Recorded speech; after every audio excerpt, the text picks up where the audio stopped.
One important thing to be aware of when using locking nuts is thread galling.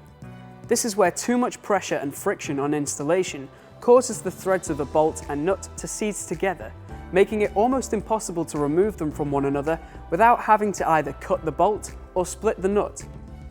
As you can see here, our lock nut has seized onto our bolt and the thread has actually started to strip. Pro tip, this can be best avoided by using components of two different material types. But if this isn't possible, try cleaning the components beforehand, using a lubricant and slowing down your installation speed to reduce heat and buildup of friction. So, if you've got any tips on using locking nuts, leave a comment below to let us know. We hope you enjoyed this video. If so, please like and share it.